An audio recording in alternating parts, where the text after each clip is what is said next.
Kita meneruskan pembahasan kita pada malam hari ini dari buku R. Paul Stevens yang berjudul Work Matters ya.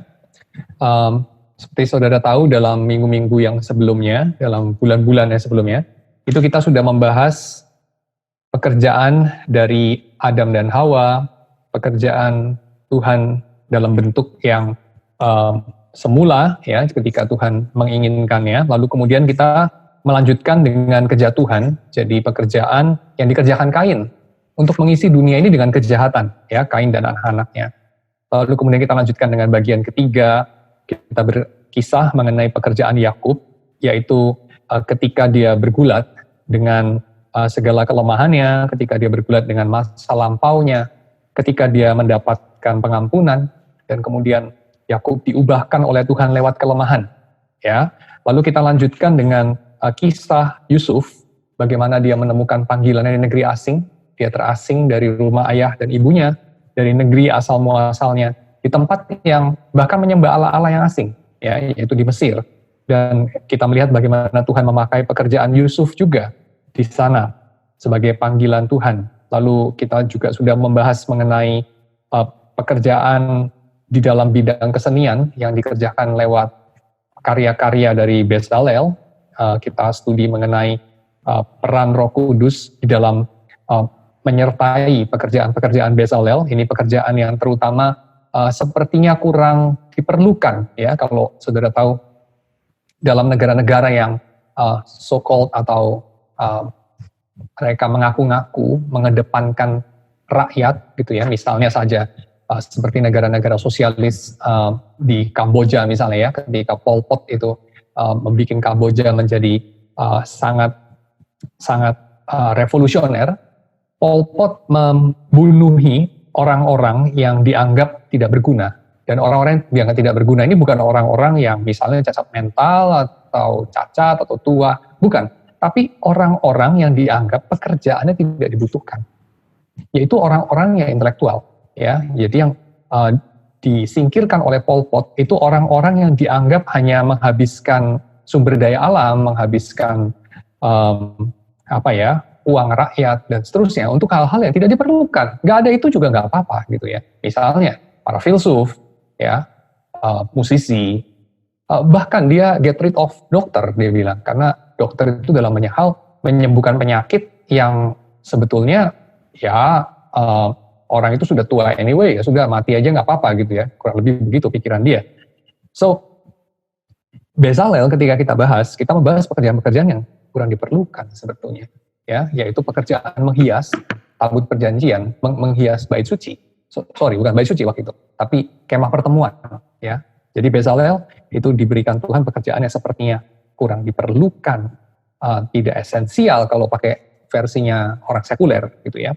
Tapi kita melihat panjang lebar, saya sudah bahas waktu itu bagaimana pekerjaan ini juga disertai Tuhan. Lalu jenis pekerjaan yang sangat kontras dengan itu kita bahas pada kesempatan yang lalu, ya persis bulan lalu kita bahas, yaitu pekerjaan di dalam masa-masa yang sukar, dalam masa-masa yang penuh kekurangan. Barangkali ini pekerjaan yang akan dianggap sangat perlu oleh orang-orang seperti Pol Pot, ya, yaitu pekerjaan yang dilakukan oleh Ruth, pekerjaan di ladang. Ya, so kita sudah membahas mengenai hal itu, bagaimana Tuhan menyertai juga pekerjaan yang sepertinya itu rendah, sepertinya itu kurang mencerminkan manusia dalam kebebasannya, karena ini mereka bekerja karena perlu, ya, bekerja karena perut, bekerja karena nggak ada pilihan, mau nggak mau, ya, pekerjaan yang sangat basic, sangat sangat tidak ada kebebasan di sana untuk survive. Nah, itu kita sudah bahas waktu kita membahas mengenai Ruth. Nah, pada hari ini kita akan membahas satu pekerjaan yang ada di antaranya, saya kira. Jadi ini adalah pekerjaan yang boleh dikatakan tidak terlalu diperlukan. Tidak ada pun tidak apa-apa, karena ada masyarakat yang sudah ada dari dulu tanpa pemimpin yang kuat. Ya, masyarakat yang lebih cenderung itu tidak ada sentralnya, atau sentralnya itu bukan satu. Ya, itu fine-fine saja, kita melihat masyarakat hunter-gatherer, ya, mereka memang punya pemimpin gengsi, mereka punya pemimpin kelompok, ya, tapi kelompoknya tidak besar. Kebanyakan itu hanya keluarga mereka, keluarga extended mungkin satu tribe mereka yang ya satu tribe pemimpinnya nggak cuma satu ya, mungkin ada 12, mungkin ada 24, whatever. Tapi yang pasti ini adalah sesuatu argumentasi untuk semacam merelatifkan fungsi atau kemutlakan dari pimpinan yang kuat, pimpinan tunggal, orang kuat, gitu ya. Jadi orang kuat itu barangkali tidak selalu diperlukan kok, ya. Oke, but that's fine, ya. Kita kan sudah belajar di dalam kita membahas mengenai pekerjaan Bezalel, ya, bahwa sesuatu yang diperlukan itu bukan satu-satunya alasan mengapa kita melakukan satu pekerjaan, ya. Jadi artinya lain kali Anda mengatakan, saya kerjakan ini karena ini diperlukan. Nggak bisa enggak. It's a necessity, ya, necessary work. Nah, itu baik, ya, itu baik. Tetapi tentu saja pekerjaan itu bukan hanya pekerjaan yang Anda lakukan ketika itu mau nggak mau harus dikerjakan. Karena kalau Anda hanya mengerjakan satu pekerjaan hanya gara-gara itu mau nggak mau harus dikerjakan, maka Anda tidak ubahnya adalah seorang budak. Ya, kita sudah belajar banyak itu ketika kita membahas mengenai pekerjaannya Bezalel, yaitu pekerjaan itu ada ruang juga untuk pekerjaan bebas, ya, pekerjaan bebas. Pekerjaannya sebetulnya ketika nggak dikerjakan fine-fine aja, tapi hidup manusia menjadi kurang berarti, ya. Jadi ini pekerjaan yang membuat hidup berarti dan bukan membuat hidup jadi bisa berkelanjutan barangkali. Itu mungkin kurang fungsi itu. Tetapi hidup yang berkelanjutan terus, ya, perut itu cukup makan, umur cukup panjang, segala keamanan terjaga. Tapi kalau nggak ada artinya hidup itu, untuk apa? Ya, dan yang membuat hidup itu berarti pekerjaannya Bezalel. So, ini kita tahu bahwa sebuah pekerjaan jangan hanya dikerjakan kalau itu tidak ada pilihannya. Ya, maka argumentasi yang mengatakan pekerjaan pemimpin itu sesuatu yang mau nggak mau harus ada orang melakukan. Saya kira kita tidak harus memakai argumentasi semacam ini. Ya, kenapa? Karena pada nyata-nyatanya ada kok masyarakat di mana mereka itu kurang ada pemimpin. Ya, kalau kita lihat Alkitab, ya, kita kan disuruh untuk salah satunya sewaktu mempelajari mengenai kerja, disuruh sama penulis Amsal, ya, untuk melihat kepada semut. Ya, dan di sana dikatakan exactly semut itu adalah tidak punya pemimpin. Ya, semut itu nggak punya pemimpin. Tapi dia bisa bekerja. Semut itu masyarakat anarkis lah, gak ada pemimpinnya, ya, tetapi bisa bekerja dia. So, saya kira kita kalau memikirkan mengenai masyarakat dan bagaimana bekerjanya, memang bukan hanya satu model, ya, dalam sejarah. Kalau kita menyelidiki lintas waktu, lintas konteks, memang yang namanya kepemimpinan itu macam-macam. Ya, ada kepemimpinan yang totaliter, satu pimpinan kuat tersentral, contohnya Nazi. Ya, Jerman pada zaman Nazi, ya, boleh dikatakan pimpinannya satu saja, yaitu Hitler, ya, satu tangan, dia pegang semuanya. Dan ya, ada kepemimpinan seperti itu. Tapi ada juga kepemimpinan yang lebih egaliter, ya, yang lebih terdistribusi kekuasaannya, atau terpusat pada beberapa orang, tapi diganti-ganti orangnya, ya, ganti terus orangnya. Misalnya barangkali seperti negara-negara modern sekarang yang diganti-ganti terus. Setiap berapa periode lewat aturan hukum yang menetap, ya. Jadi sistem yang tetap, tetapi orang-orangnya terus berganti setiap berapa periode. Ya, itu juga bisa bekerja juga. Jadi ada banyak model lah, kurang lebih begitu, ya. Nah, hari ini kita akan membahas mengenai kepemimpinan dan khususnya kita membahas mengenai Daud. Dan saya akan memulai dengan pekerjaan pemimpin. Itu yang pertama harus sadari bahwa pemimpin itu tidak harus mau nggak mau. Pemimpin itu boleh jadi itu adalah sesuatu yang tidak diperlukan, ya. Jadi leader itu tidak harus necessary leader. Bisa jadi itu adalah unnecessary leader. Fine, ya, still a leader. Dan itu sesuatu yang bahkan saya akan katakan lebih baik, ya. Jadi pekerjaan pemimpin yang tidak diperlukan, artinya tanpa pemimpin itu sebetulnya masyarakat bisa juga berjalan, tapi barangkali dengan satu keadaan yang tidak sebaik kalau ada pemimpin yang baik, ya, itu pekerjaan pemimpin yang lebih oke mungkin. Ya. Oke, nanti saya akan jabarkan lebih lanjut pada saat pembahasannya. Tetapi di sisi yang lain, sekarang saya mau masuk kepada sisi yang lain ya. Tetapi di sisi yang lain, pekerjaan pemimpin ini juga adalah pekerjaan yang diperlukan. Jadi di satu sisi itu tidak diperlukan dalam arti tidak ada pun operasi tetap berjalan ya, barangkali tidak sebaik kalau ada ya. Tetapi di sisi yang lain itu adalah pekerjaan yang diperlukan juga ya, khususnya pada masa-masa yang genting ya, pada masa-masa yang sulit kadang-kadang ya, itu diperlukan pekerjaan pemimpin. Dan pemimpin seperti apa sih yang saya akan bahas pada malam hari ini ya, pemimpin seperti apa sih yang visinya itu kita bisa jumpai dalam Alkitab. Jadi kalau kita menilik kepada Alkitab berkisah mengenai banyak macam pemimpin ya, ada pemimpin seperti Saul, ada pemimpin seperti Ahab, ada pemimpin seperti Omri ya, ada pemimpin seperti Salomo, ada pemimpin seperti Daud. Nah, dari gambaran-gambaran yang beraneka ragam mengenai pemimpin seperti Musa ya, ada berarti Musa itu pemimpin ya.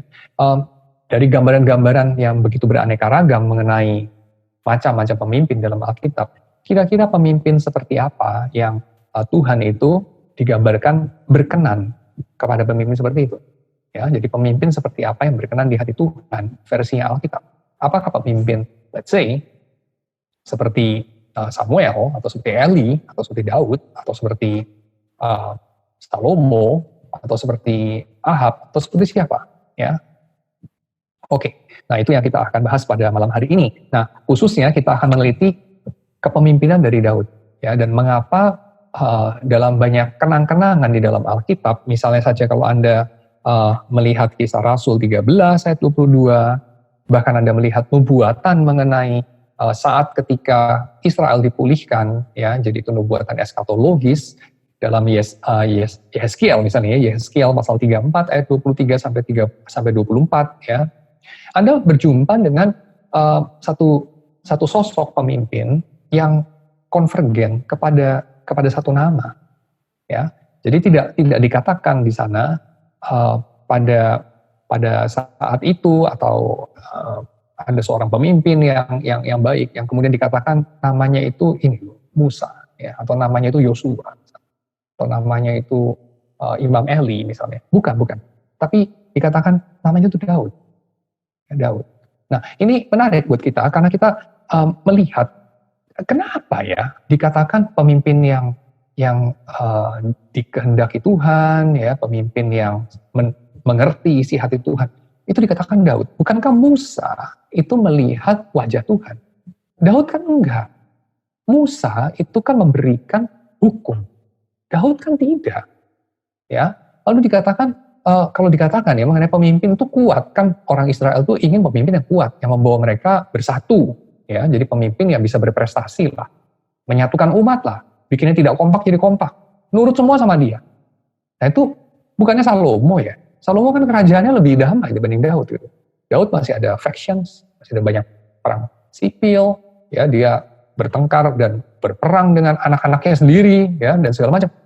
Yang lebih damai, lebih sukses, lebih pintar mengelola negara lah, tata negara mungkin dia lebih jago. Itu ya Salomo, lebih stabil, ya, dan lebih makmur pula kelihatannya. Ada banyak pencapaian-pencapaian besar di zaman Salomo. So, kenapa bukan Salomo, ya, dan barangkali yang lebih terkenal dalam dunia internasional yang lebih ada buktinya, mungkin Omri, ya.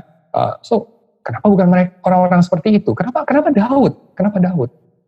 Ya, nanti kita akan lihat.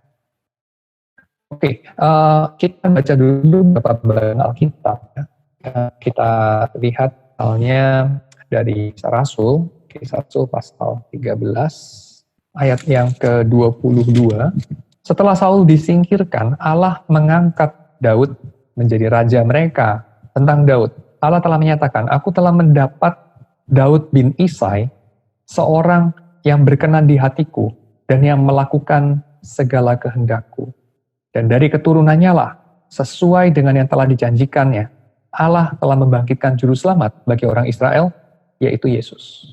Ya, kenapa dikatakan Yesus itu anak Daud dan bukan misalnya anak Musa misalnya dan seterusnya. Ya, oke. Jadi ada poinnya kenapa dikatakan di sini Daud ya. Lalu kemudian Yehezkiel misalnya. Yehezkiel ini memaparkan bagaimana keadaan Sion setelah dipulihkan oleh Tuhan ya, dari segala kesulitannya, dari segala keadaannya yang menderita ya. Lalu dikatakan di sana salah satu tandanya yang Tuhan akan perbuat adalah ini. Aku akan mengangkat satu orang gembala atas mereka yang akan menggembalakannya, yaitu Daud hambaku. Wah, ini menarik. Kenapa dikatakan di sini bukan aku akan mengangkat satu raja atas mereka yang akan menjadi pemimpin, menjadi raja atas umatku, yaitu Daud. Kan mestinya begitu. Tapi kenapa gembala? Ya, Daud itu dikenang pada bagian ini oleh Yehezkiel, dikenang dan sekaligus diprojektikan ke depannya, itu bukan sebagai raja, bukan sebagai politisi, bukan sebagai tentara bahkan, jenderal atau apapun, tapi sebagai gembala. Lalu ayat 24, dan aku Tuhan akan menjadi Allah mereka, serta hambaku Daud menjadi raja di tengah mereka. Aku Tuhan yang mengatakan. Ya, dikatakan di sini Daud itu raja/gembala, bukan hanya raja atau raja/jenderal atau raja/politisi misalnya. Ya, tidak, tapi raja/gembala. Nah, ini poin kedua yang kita akan nanti pikirkan bersama ya.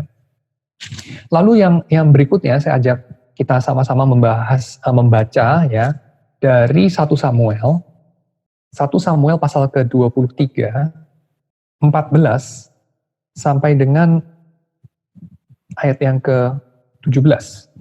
Ini adalah percakapan Daud dengan sahabatnya, yaitu Yonatan. Yonatan itu dapat dikatakan sebetulnya secara politis posisinya berseberangan sama Daud. Mereka punya beda kepentingan. Karena Yonatan itu adalah anaknya Saul, maka dia itu juga sekaligus putra mahkota Saul. Maka posisinya Yonatan itu seharusnya berlawanan dengan Daud. Sebab apa? Sebab Tuhan mengatakan bahwa rezim Saul akan berakhir. Dan yang menggantikan posisi Saul adalah Daud. Maka otomatis posisi Yonatan sebagai putra mahkota digantikan oleh Daud. Ya, Yonatan itu seharusnya kalau Saul tetap adalah raja, menjadi raja atas Israel. Tetapi gara-gara Saul tidak lagi jadi raja, maka Yonatan yang tadinya harusnya jadi raja atas Israel, dan ingat pada poin ini Saul masih raja atas Israel dan Daud tidak berkehendak untuk mendongkel kekuasaan Saul, mentang-mentang dia sudah diurapi ya sama Samuel. Tidak, Daud tidak mengatakan, oke, saya punya legitimasi dari Samuel, saya akan mulai sekarang tidak mau nurut sama Saul, saya akan mengurangi wibawa Saul di depan rakyat, dan saya akan mencari waktu yang tepat untuk mendongkel Saul dari kekuasaannya. Tidak, Daud tidak melakukan itu. Ya, dan yang lebih istimewa lagi, Daud itu tidak memusuhi Yonatan. Dia juga menerima persahabatan dari Yonatan, dan bahkan dia melakukan yang satu ini. Tadi kita baca. Maka Daud tinggal di padang gurun, di tempat-tempat perlindungan. Ia tinggal di pegunungan, di padang gurun Zif. Dan selama waktu itu Saul mencari dia. Tetapi Allah tidak menyerahkan dia ke tangannya. Daud takut. Nah, ini interesting ya. Daud itu seorang pemimpin yang tidak kenal takut. Kita tahu Daud yang kecil dan kalah senjata dan kalah dalam segala-galanya dengan Goliat. Dia tidak takut dengan Goliat. Tapi kali ini dia takut kepada Saul. Karena Saul telah keluar dengan maksud mencabut nyawanya. Jadi betapa menakutkan Saul, ya, lebih menakutkan daripada Goliat. Ketika Daud ada di padang gurun Zif di Koresa, maka bersiaplah Yonatan anak Saul, lalu pergi kepada Daud di Koresa. Ia menguatkan kepercayaan Daud kepada Allah. Nah, ini interesting. Daud itu seharusnya oleh sistem, ya, oleh keadaan bermusuhan sama Yonatan, tidak menaruh percaya kepada Yonatan, dan tidak mau ditolong oleh Yonatan, dan juga sebaliknya. Tetapi di sini dua orang ini bertindak di luar pakem, ya, di luar keadaan, di luar yang biasa terjadi dalam dunia ini, yaitu Yonatan mencari Daud, lalu Daud mau ditemui oleh Yonatan. Lalu Yonatan pergi kepada Daud untuk menguatkan iman Daud kepada Allah. Kalau Daud imannya lemah, dia kemudian menjadi goyah kepercayaannya kepada Tuhan. Bukannya harusnya Yonatan senang-senang ya. Karena dengan demikian barangkali Daud akan dibuang oleh Tuhan. Dan barangkali Yonatan akan menggantikan ayahnya yang sekarang sudah setengah gila itu. Tetapi tidak. Yonatan pergi menjumpai Daud dan menguatkan imannya. Ya. Lalu kemudian dalam ayat 17 dikatakan, Yonatan berkata kepada Daud, "Janganlah takut, sebab tangan ayahku Saul tidak akan menangkap engkau. Engkau akan menjadi raja atas Israel. Dan aku akan menjadi orang kedua di bawahmu." Yonatan menempatkan dirinya sebagai bawahan Daud. Padahal waktu itu Yonatan posisinya masih putra mahkota, rezim Saul masih diakui kekuasaannya oleh rakyat, dan Daud hanyalah pelarian. Ya, Daud itu posisinya apa sih? Tetapi Yonatan meletakkan dirinya di bawah Daud, dan kemudian Yonatan menguatkan hati Daud dan mengatakan bahwa Daud tidak akan mati, ya, dan dia akan jadi raja, dan Yonatan sendiri akan memihak kepada Daud. Dia akan menjadi bawahan Daud. Ya. Juga ayahku Saul telah mengetahui yang demikian itu dibocorkan oleh Yonatan. Ini sesuatu yang tidak boleh sebetulnya ya dilakukan. Itu berarti semacam mengkhianati ayahnya. Tetapi Yonatan melakukan itu. Dan Daud mau menerima itu. Ini juga perlu kita catat. Bagian yang lain, 2 Samuel pasal 23, kita baca ayat ke-15 sampai dengan ayat yang ke-17. Ini adalah bagian dari kenang-kenangan Daud akan hidupnya sendiri. Jadi Daud pada masa tua ketika dia sudah mau meninggal, dia kemudian mengutarakan semacam kenang-kenangan, ya apa yang Tuhan sudah kerjakan lewat hidupnya.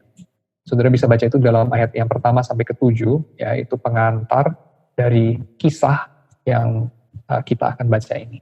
Ya, saya mungkin baca sedikit lah istilah atau kata-kata pembukaan, karena ini ada bagian yang penting juga. Inilah perkataan Daud yang terakhir, tutur kata Daud bin Isai dan tutur kata orang yang diangkat tinggi, orang yang diurapi Allah Yakub, pemazmur yang disenangi di Israel. Roh Tuhan berbicara dengan perantaranku, firman-Nya ada di lidahku. Allah Israel berfirman, gunung batu Israel berkata kepada, apabila seorang memerintah manusia dengan adil, memerintah dengan takut akan Allah, ia bersinar seperti fajar di waktu pagi, pagi yang tidak berawan, yang sesudah hujan membuat berkilauan rumput muda di tanah. Bukankah seperti itu keluargaku di hadapan Allah?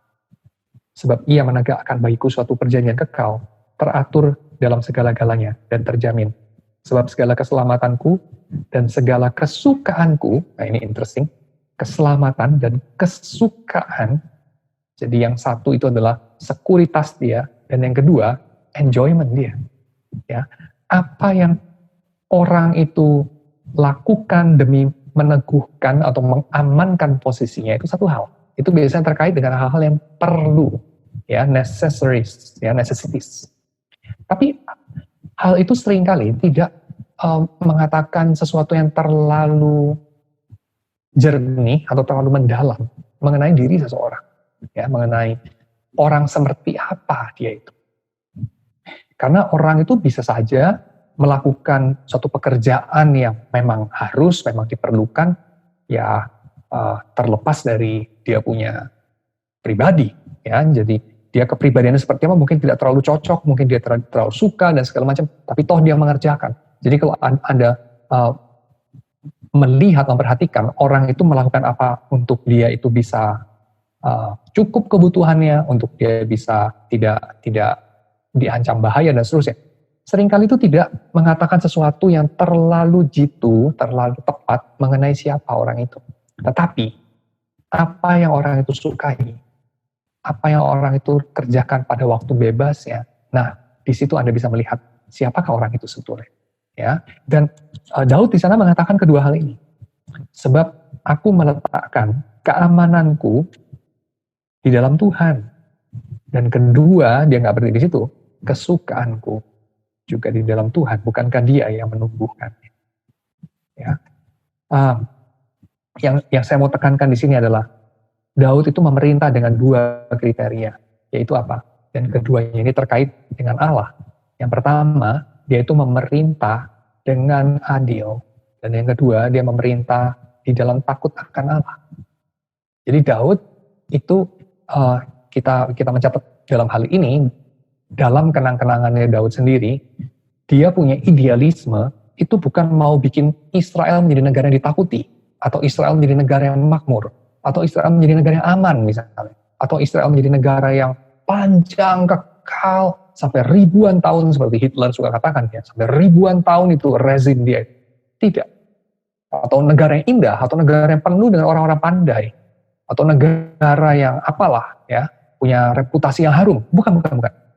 Daud itu menginginkan Israel diperintah dengan adil. Saya kira itu sangat tepat mengatakan apa yang disebut dengan qualifying aspect atau qualifying function dari government. Ya, pemerintah itu memang sih oke dan happy lah ya rakyat kalau pemerintah itu kaya, atau kalau pemerintah kuat, atau kalau pemerintah itu panjang umurnya, atau apapun. Tetapi yang merupakan qualifying aspect atau qualifying function ya, tolok ukur dari keberhasilan pemerintah, sebetulnya itu yang paling bottom line ya, jadi dia punya dasar yang paling minimum, namanya pemerintah itu harus, itu yang paling pertama adalah dia itu adil. Ya, adil. Jadi apakah dia administer justice dengan baik? Dan Daud capture itu. Ya, dia mengatakan apabila seorang memerintah manusia dengan adil. Dan yang kedua, ini ada kaitannya. Orang tidak bisa memerintah sesamanya dengan adil jika dia tidak takut akan Allah. Kenapa? Karena kalau dia tidak takut akan Allah, basically dia akan menjadikan dirinya sendiri Allah, maka siapakah sesamanya? Khususnya sesamanya yang lebih lemah. Jawabannya, hamba. Jika orang tidak takut akan Allah, lalu dia memegang kekuasaan, sesamanya akan menjadi hamba. Akan menjadi budak yang hanya melayani kesukaannya sendiri. Dan itu kita bisa lihat di dalam diri raja-raja yang dikatakan jahat di mata Tuhan. Ya, baik pada negara-negara utara, yakni Israel, maupun negara-negara selatan, yakni Yehuda, pada periode selanjutnya setelah Salomo. Ya. Dalam dua kerajaan itu, kerajaan utara, semua raja-rajanya tidak satupun tidak dikatakan sebagai raja yang jahat di mata Tuhan.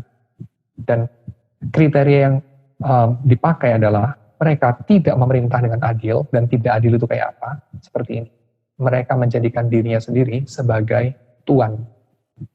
Tuan yang menghisap, yang memerintah dengan kejam atas rakyat. Ya, itu yang mereka lakukan. Dan kita bisa melihat contoh-contohnya dalam diri keluarga Ahab misalnya, dan seterusnya. Dia dengan semena-mena misalnya mengambil tanah dari Nabot, satu contoh saja. Lalu yang berikutnya ya, yang berikutnya saya mau angkat di sini adalah sebagai contoh konkret seperti apa sih pemimpin yang adil itu, yaitu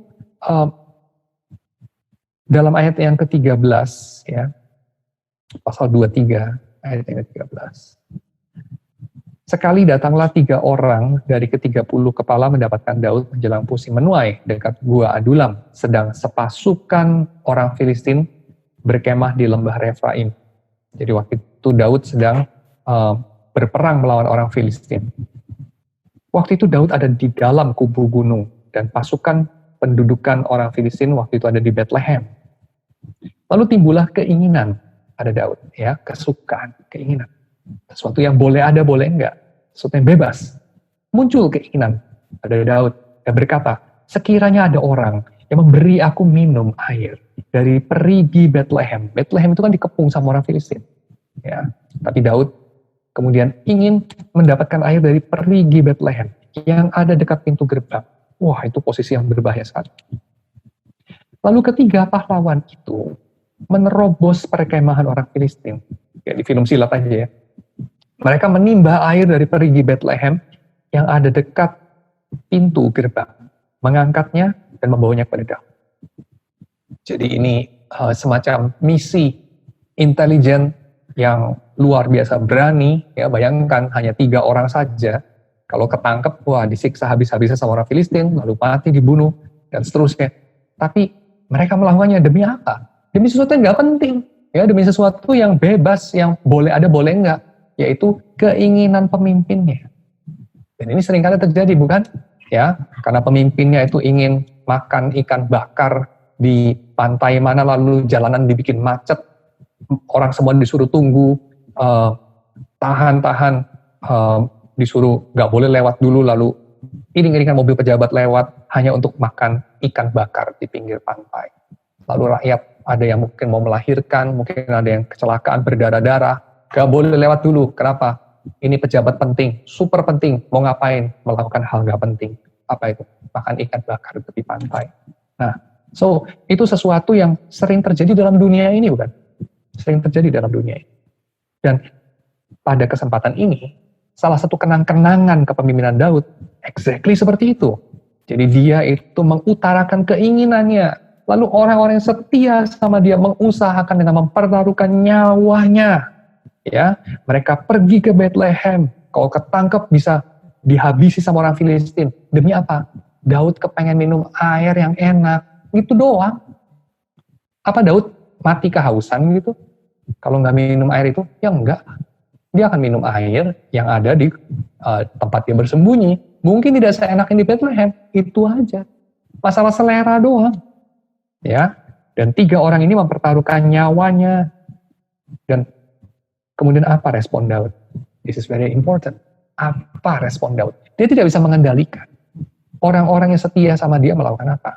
Dia nggak bisa mengendalikan itu kan. Itu kan sukarela mereka, dia juga nggak suruh. Tapi setelah dia menerima air itu, apa yang dia lakukan? Ini menunjukkan siapa dia.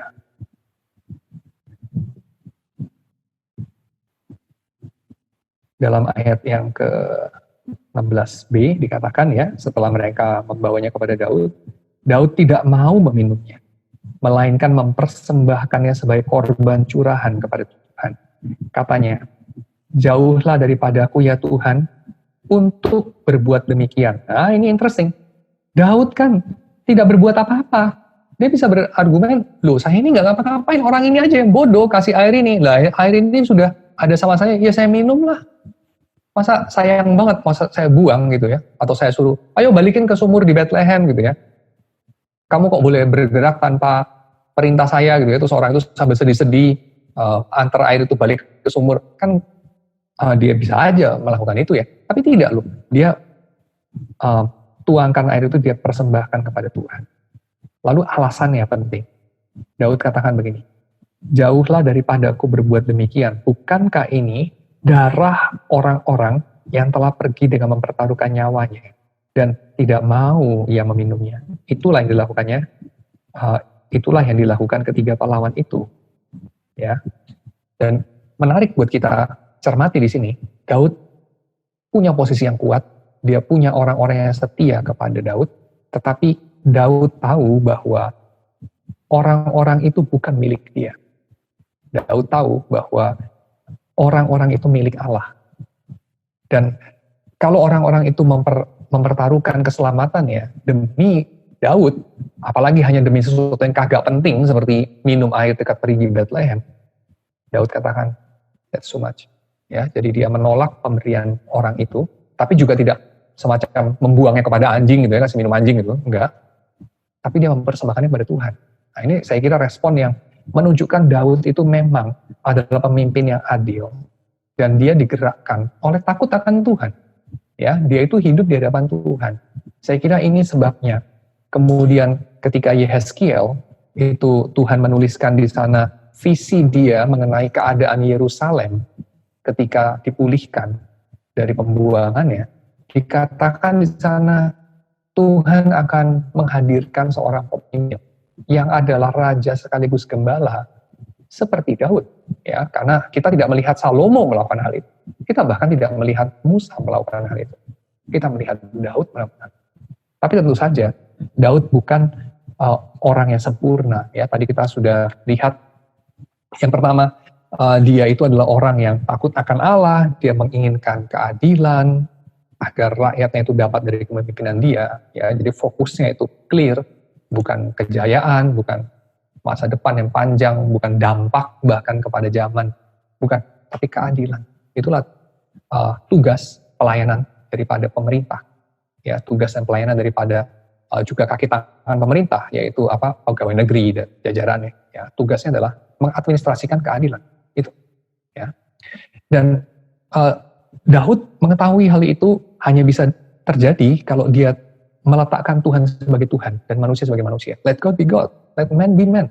Itu baru bisa terjadi keadilan. Kalau tidak, manusia akan cenderung memperhamba orang lain ketika dia ingin dirinya sendiri yang menjadi Tuhan.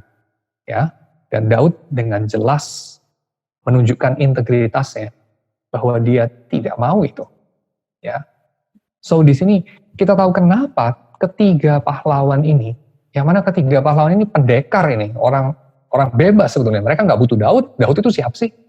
Ya, cuman pelarian politik aja. Ngapain ngikutin Daud? Tapi dalam situasi yang sulit, di situ baru kita tahu siapa itu orang yang betul-betul sevisi atau orang yang betul setia, ya. Kita baru tahu pada saat-saat sulit kan, ya. Nah, Daud itu pada saat-saat dia sulit, itu pada saat dimana ngikutin Daud banyak ruginya, 3 orang ini ngikutin Daud. Nah, kita tahu sekarang kenapa 3 orang ini ngikutin Daud.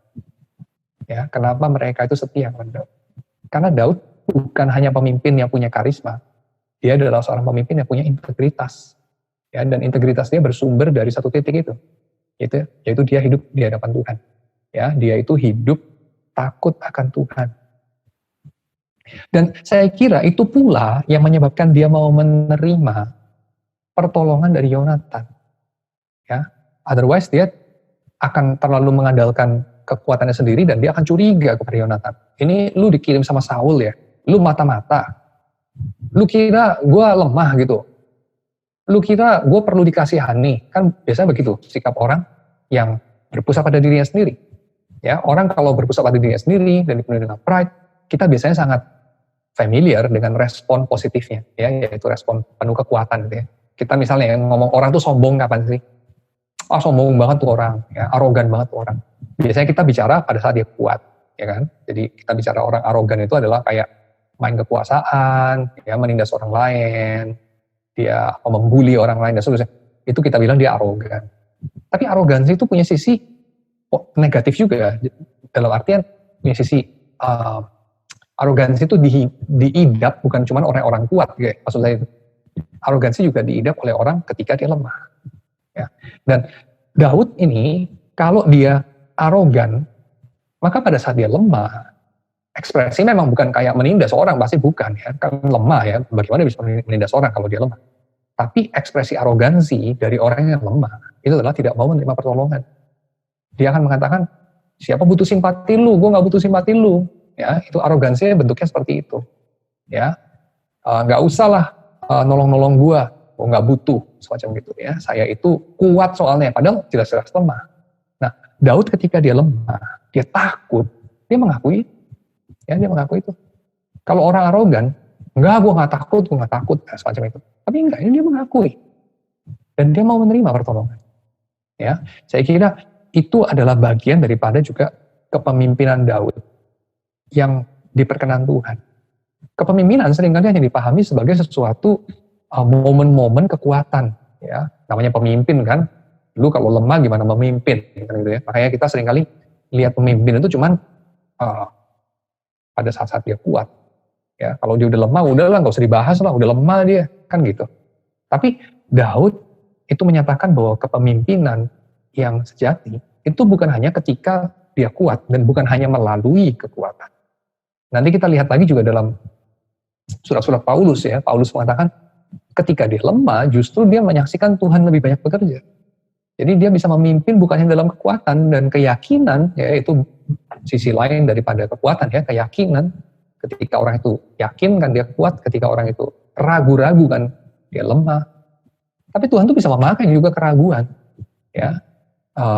Jadi takut akan Tuhan, sikap tidak arogan, itu menjadi nyata bukan hanya dalam kekuatan tapi juga dalam kelemahan. Dan dalam hal ini dalam kemauan, willingness untuk mencari pertolongan, menerima pertolongan, ya. Dan yang terakhir, kualitas kepemimpinan Daud itu kita bisa saksikan di dalam cara dia menangani kesalahan, ya, kesalahan dan dosa. Ketika dia bikin salah, ketika pemimpin itu bikin salah, dia ngapain? Ada satu pelajaran ya dari saya lupa itu ya, buku klasik yang mana ya, apakah Machiavelli atau Sun Tzu, saya lupa, atau mungkin keduanya. Mereka basically mengatakan begini, kalau lu bikin salah, nggak usah lah kamu ungkit-ungkit atau menampakkan keraguan lalu kayak semacam cari tipex gitu ya, mana tipex, gue tipex dulu gitu ya. Nggak usah, terus saja. Kalau lu bikin salah, terus saja. Kenapa? Karena orang toh juga nggak tentu ingat. Kedua, kalau orang ingat lalu bilang, Pak, sorry, kayaknya 3 hari lalu Bapak bukannya bilangnya begini. Kamu bisa menyangkali. Enggak, kamu salah nangkep. Makanya sedapat mungkin jangan meninggal jejak. Ya, sedapat mungkin jangan ada record atau tercatat atau apapun ya. Dan selalu kamu bisa escape dengan ngomong begini. Oh, maksud saya. Nah, maksud saya. Ya. So, kamu bisa mengatakan, oh ya itu saya salah ngomong, maksud saya. Semacam itu. So, ini adalah cara-cara memimpin yang mungkin efektif dalam dunia ini, tetapi tidak berkenan kepada Tuhan. Kenapa? Karena pemimpin yang berkenan kepada Tuhan, poin yang keempat, itu adalah pemimpin yang mau untuk accountable, ya, untuk bertanggung jawab dalam arti accountable. Jadi ketika dimintai pertanggungjawab, dia bersedia mengutarakan pertanggungjawab. Dan mengutarakan pertanggungjawab itu berarti dia berdiri di dalam persidangan. Dan dia mengatakan, oke, ini saya yang memutuskan, ini saya yang mengatakan begini, dan ternyata sekarang it doesn't work, ya, ternyata sekarang ada konsekuensi negatif, oke, saya bertanggung jawab untuk hal itu. Ya, dan silakan periksa. Dan yang berikutnya, ketika dia salah, ini sisi yang lain dari accountability, dia mau mengaku salah. Dan dia berbalik dari kejahatannya. That's it. Ya, so simple.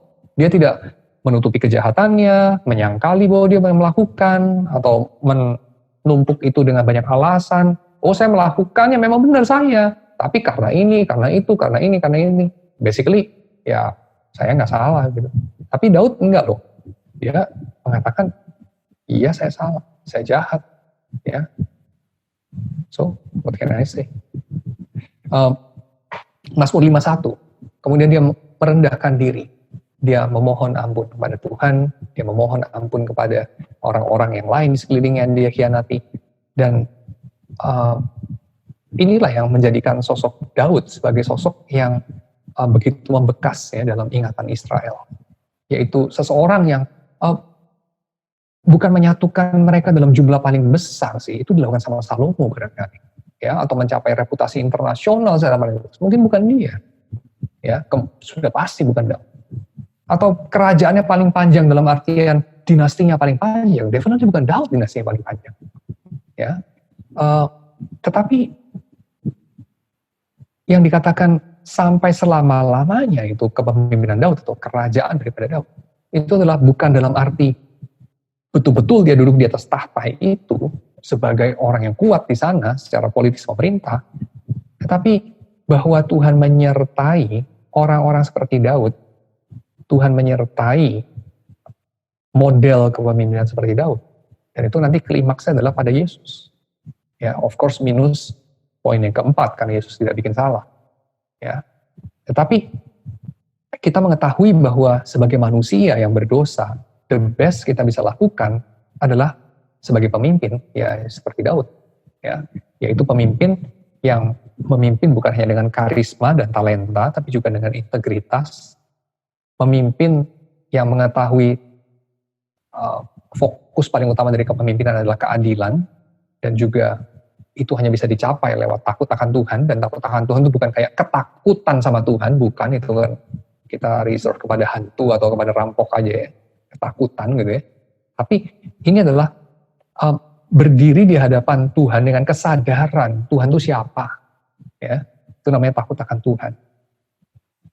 Dan kita kalau tahu Tuhan itu betapa dahsyat, ya, yaitu cukup dengan kita merenungkan alam semesta ini berapa besar, ya, dan kita berapa kecil, maka kita punya sikap yang tepat gitu, yaitu kita punya sikap manusia itu manusia, kita di bumi, Tuhan itu di surga, dan kita itu relatif, Tuhan itu absolut, ya. Sehingga itu menerbitkan sikap yang ketiga, yaitu kita bergantung kepada Tuhan dan juga open kepada pertolongan orang lain. Ini selalu ada dua sisi, ya, bergantung kepada Tuhan, tapi sisi yang lain kita terbuka kepada pertolongan orang. Ini sama dengan mengasihi Allah dan mengasihi sesama. Dasarnya di mana? Dari sini. Tuhan menciptakan manusia sebagai yang tidak cukup dengan dirinya sendiri. Dan itu baik.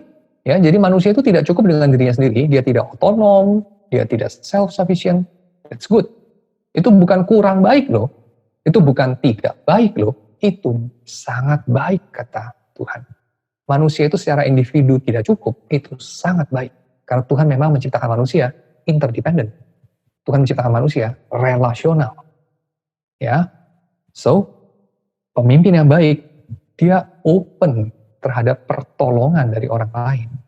Dan ini dalam babak kejatuhan melahirkan poin yang keempat, yaitu dia bersedia untuk bertanggung jawab dan bersedia juga untuk bertobat dan mengakui kesalahannya, berbalik dari kejahatannya. Saya kira ini semua yang menjadikan Daud sebagai pemimpin yang dikatakan Tuhan, pemimpin yang mengerti isi hati Tuhan. Walaupun itu tidak berarti bahwa Daud itu orang yang sempurna, ya, definitely tidak. Daud bukan orang yang sempurna. Tidak ada satu orang pun di dalam sejarah manusia yang sempurna selain Yesus, definitely, ya. Jadi termasuk juga Daud. Oke, ini sekilas apa yang saya bahas pada malam hari ini mengenai Daud. Jadi kalau ada pertanyaan, silakan saudara ajukan. Yang pertama, Pak Yadi, saya ingin bertanya, apakah menurut Bapak ketiga triwira Daud mempercayai Allah yang disembah Daud? Apakah mereka juga mendapatkan keselamatan? Bagaimana kita bisa mengetahui pimpinan Tuhan dalam diri kita? Oh, ini pertanyaannya satu, tapi ada satu A, satu B, satu C, ya. Jadi yang pertama, apakah tiga triwira Daud itu mempercayai Allah yang disembah Daud? Kelihatannya demikian, ya, digambarkan di situ. Lagi pula mereka ini kan orang Israel, ya. So, lalu kemudian, tapi ya tentu secara personal seperti apa dan seterusnya. Seperti misalnya lah, kalau kita katakan mengenai Uria orang Het, ya. Uria orang Het itu kan orang Het. Ya. Jadi orang Het itu kan menyembah Allahnya orang Het. Tapi dia bekerja bagi Daud dan dia itu mengikuti adat istiadatnya orang Israel. Misalnya ketika pergi berperang, mereka menjaga diri perempuan dan segala macam dan sebagainya. Apakah Uria orang Het itu menyembah Allahnya Daud? Tidak diceritakan, dan yang tidak diceritakan kita lebih baik tidak ngarang-ngarang sih, ya. Jadi saya kira itu saya tidak bisa menjawab dengan 100% yang tepat, ya. Saya cuma bisa mengatakan seperti itu. Kamu bisa telusuri dari itu orang apa, karena yang bekerja bagi Daud ini orang dari berbagai background, ya. Tapi sejauh mereka orang Israel, kemungkinan besar, ya, of course mereka itu menyembah Allahnya Daud, karena sudah ada sejarah ratusan tahun orang Israel mengikuti Allah Yahweh, ya. Jadi kemungkinan mereka menyembah Allah yang sama. Apakah mereka juga mendapat keselamatan? Again, ini juga pertanyaan individualistik yang saya tidak tahu. Saya tidak kenal pribadi sama mereka, juga tidak ada penceritaan secara cukup ekstensif tentang kehidupan mereka dan seterusnya. Kita hanya bisa menebak-nebak. Tapi kamu bisa mencari tahu sejauh itu, ya, sejauh itu. Tapi saya kira tidak ada jawaban yang firm. Bagaimana kita bisa mengetahui pimpinan Tuhan dalam diri kita? Ini mungkin saya tidak terlalu melihat apa hubungannya, ya, dengan yang pertama dan kedua. Ya, yang ketiga ini saya nggak terlalu lihat hubungan. Tapi anyway, saya coba jawab, ya. Pimpinan Tuhan dalam diri kita, dalam artian Tuhan maunya apa, ya, saya kira harus didasarkan pada satu hal yang jelas dulu. Jadi prinsip dalam menafsir Alkitab dan berelasi dengan Tuhan, dan juga saya kira dengan sesama, dan seterusnya. Itu prinsip pertamanya adalah yang jelas, menjelaskan yang kurang jelas. Jangan yang kurang jelas dipakai untuk menjelaskan yang udah lebih jelas gitu ya. So, yang udah jelas banget Tuhan bukakan di dalam Alkitab, pimpinan Dia, kehendak Dia bagi diri kita. Itu apa? Pertama, agar kita mengasihi Allah dengan segenap diri kita. Yang kedua, agar kita mengasihi sesama seperti diri kita sendiri. Dua itu paling jelas. Ya. Sisanya, apakah Allah ingin Anda jadi insinyur, apa dokter, apa seniman, itu sama sekali nggak jelas. Soalnya kenapa? Satu, namamu nggak ada di situ. Di Alkitab kamu ketemu nama, oh mungkin ada namamu mungkin Daud ya, atau apapun gitu ya mungkin. Tapi cuma sama doang namanya gitu kan. Nggak ada kamu di situ loh di Alkitab itu. Ya seperti John Walton katakan, Alkitab ini tidak ditujukan kepada kita ya, bukan ditulis untuk kita gitu. It's not written to us ya. Jadi adresinya itu bukan diri kita ya. Bagaimana kita bisa mengetahui pimpinan Tuhan? Buat saya sendiri, kita mesti letakkan di atas dasar itu. Yang kamu udah tahu jelas, Tuhan mau kamu mengasihi Allah dan sesama. Bagaimana melakukan hal itu dalam konteks kamu? Itu pertanyaannya yang kamu harus tanya. Ya, sebagai guru mungkin, sebagai kondektur mungkin, sebagai pilot, sebagai dokter, sebagai pengacara, sebagai polisi, sebagai abri, atau sebagai whatever, atlet barangkali, sebagai fashion designer. Apa yang kamu harus kerjakan? Apa yang kamu dapat kerjakan untuk mengasihi Allah dan sesama? Nah itulah saya kira yang Tuhan kehendaki. Oke ya, saya lanjut ke pertanyaan kedua. Apakah Tuhan bisa menggunakan orang kafir untuk menolong anak-anak ya seperti yang sering dijumpai di Alkitab? Definitely. Dan sekarang ini saya sudah pasti memakai earphone Samsung yang dibikin di Cina sama orang yang saya nggak tahu agamanya apa. Dipakai Tuhan untuk menolong anak-anaknya. Iya kan? Anda sedang mengalami. Itu handphone saya, mereknya Vivo, bikinan Cina juga. Orangnya mungkin Marxis kali, atau Maois, atau ateis, atau whatever lah, saya nggak tahu. Dipakai Tuhan definitely untuk menolong anak-anaknya. Ya. Menolong anak-anaknya PA maksudnya. Pemimpin dapat salah mengambil keputusan atau memiliki blind spot yang mungkin tidak disadarinya seberapa jauh atau dalam hal apa kita bisa mentolerirnya. Sejauh apa kita dapat setia kepada pemimpin. Sejauh apa kita dapat setia kepada pemimpin adalah sejauh apa kita dapat setia kepada pemimpin tanpa kita tidak setia kepada Tuhan yang memiliki hidup kita. Karena basically kita itu bukan milik diri kita sendiri ataupun milik pemimpin, tapi kita itu milik Tuhan. Dan pemimpin kita juga milik Tuhan. Ya, so itu. Dan lewat situ saya kira kita bisa menjawab yang pertama, pemimpin dapat salah mengambil keputusan. Definitely. Dan dia sendiri pun upset kalau dia bikin salah dalam keputusan, saya kira. Khususnya kalau itu merugikan dia. Atau punya blind spot, definitely. Makanya dia butuh penasehat. Ya, mungkin tidak disadari ya, definitely namanya blind spot pasti tidak disadari, kan mungkin, pasti nggak disadari. Seberapa jauh atau dalam hal apa kita bisa mentolerir, ya kalau itu membawa kepada dosa, itu membawa kepada tidak mengasihi Tuhan dan sesama dan seterusnya. Saya kira kita sulit mentolerir, ya. So itu saya kira. Cuman again, apakah Anda punya alternatif yang lebih baik? Kalau Anda punya alternatif, apa yang menghalangi Anda untuk mengatakan, oh saya pernah mengatakan konsekuensinya negatif sama buat saya gitu ya, saya malah disalah mengerti.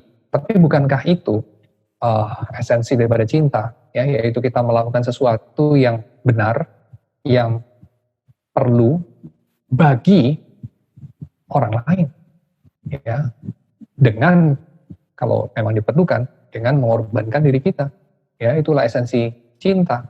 So, saya kira dalam terang itu Anda bisa mengajukan oposisi Anda atau afirmasi Anda kepada pemimpin supaya dia bisa menyadari blind spot dia. Ya, saya kira itu yang memang diperlukan sebagai anak buah ya, sebagai orang yang di bawah itu. Seringkali yang diperlukan itu. Yang keempat, Pak Yadi, bagaimana kalau pimpinan kita tidak punya sifat yang berkenan kepada Tuhan seperti Daud, tidak rendah hati, dan mengakui kesalahan saat terjadi. Ya barangkali kita juga kalau jadi pemimpin nggak seperti Daud juga sih, ya, nggak, tapi mungkin lebih gampang untuk melihat kelemahan orang lain ketimbang kelemahan diri kita sendiri. Ya, so kita membantu dia untuk rendah hati. Saya kira mungkin itu saran saya ya sejauh ini. Saya coba menggumuli, memikirkan orang itu punya kesulitan masing-masing, ya. Dan kalau orang itu punya power lebih dari kamu, bukan berarti dia tidak punya kelemahan kan? Dia tetap punya kelemahan dan kesulitan juga, ya. Cuman dia tutupin aja, ya. Jadi orang itu di balik kekuatan yang dia tampakkan, kestabilan, tidak grogi dan seterusnya yang dia tampakkan, kita tidak tahu kesulitan apa yang membuat dia melakukan atau bersikap seperti dia lakukan. Biasanya yang saya tahu ya, biasanya orang yang tidak pernah mengakui kesalahan, tidak pernah meminta maaf, biasanya adalah orang yang lemah. Ya, hanya orang yang kuat yang dapat menanggung menjadi lemah atau menjadi vulnerable sehingga dia melihat kesalahan dia sendiri. Hanya orang-orang yang lemah yang tidak mampu melihat dirinya diresikokan untuk diserang. Tidak mampu melihat dirinya diresikokan untuk dipandang jelek. Hanya orang yang lemah seperti itu. Ya, orang yang sungguh-sungguh kuat tidak ada kesulitan. Ketika dia melihat dirinya salah, dia nggak ngaku aja ya gue salah gitu. Ya, contoh ya toh ya. Kalau kamu punya confident terhadap kamu punya kecerdasan, kamu itu nggak pernah ragu-ragu untuk bilang, oh ya, gue salah ngitung. Oh ya, gue salah ngerti. Oh ya, goblok banget ya. Kamu nggak akan pernah ragu-ragu. Tapi kalau kamu minder ya dari kecil mungkin karena selalu dibilang goblok lu gitu ya. Jadi minder banget gitu ya. Maka orang itu akan cenderung selalu tahu gitu. Dan menyerang orang lain dan bikin orang lain kelihatan goblok. Kenapa? Karena dia butuh itu. Dia lapar itu. Dia butuh untuk terlihat pandai. Setidaknya tidak terlihat bodoh. Nah, orang seperti ini akan kesulitan sekali untuk mendapatkan advice. Dan kita harus menolong dia. Ya, jadi tugas kita yang lebih kuat, kata Paulus, adalah menolong mereka yang lebih lemah. Dan orang yang kelihatan kuat, itu seringkali adalah orang yang sangat rapuh. Sehingga dia tidak bisa meresikokan dirinya diserang, sehingga dia bikin benteng yang kuat banget. Ya, maka dia menjadi orang yang mungkin sebelum diserang, nyerang dulu gitu ya. Sebelum dipersalahkan, menyalahkan orang dulu. Dan orang seperti itu memang menyulitkan ya. Itu kayak landak, sulit untuk dipeluk gitu. Kalau kelinci yang lucu kan gampang untuk dikasih. Kalau landak kan sulit dikasih. Tapi justru orang seperti itu yang perlu untuk dikasih. Ya, dan bagaimana kita dapat dealing sama mereka? Saya kira ya dengan sendiri kita bergulat untuk menjadi orang yang lebih open terhadap pertolongan Tuhan. Ya, kalau Tuhan adalah kekuatan kita, saya kira kita akan cukup kuat untuk meresikokan diri untuk diserang. Dan ketika kita memeluk landak, kita akan tertusuk.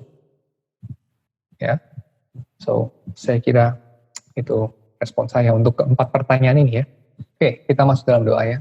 Tuhan, kami bersyukur untuk segala titipan kekuasaan yang Tuhan berikan kepada kami. Kekuasaan kami atas planet ini, kekuasaan kami atas hewan-hewan, tumbuh-tumbuhan, atas informasi, kekuasaan kami atas segala sumber daya yang dapat digerakkan oleh uang yang Tuhan titipkan di tangan kami. Kekuasaan kami atas kesehatan dan juga kemampuan kami bekerja. Dan segala titipan yang Tuhan telah percayakan kepada kami. Kami bersyukur ya Tuhan, karena kami diberikan waktu untuk kami jadi manusia yang mengelola aset Tuhan, yaitu ciptaan. Kami menyerahkan apa yang sudah kami kumpulkan sebagian ini, kiranya boleh dipakai dalam kerajaan Tuhan. Dan kami juga berdoa untuk apa yang Tuhan sudah berikan kepada kami di dalam cerita-cerita Alkitab pada malam hari ini, maupun juga pada hari-hari selanjutnya dan hari-hari yang sebelumnya. Kiranya Tuhan memakai untuk membentuk identitas kami sebagai umat Tuhan. Kiranya Tuhan memakai untuk membuat kami lebih mengerti isi hati Tuhan, apa yang Tuhan ingin untuk kami kerjakan dalam masa hidup kami yang pendek di bawah matahari. Kiranya melalui semuanya ini, Tuhan boleh menghadirkan kemuliaan-Mu pada generasi kami, di bumi ini sebelum kami berjumpa denganmu sendiri, muka dengan muka. Terima kasih ya Tuhan, di dalam nama Yesus kami berdoa. Amin.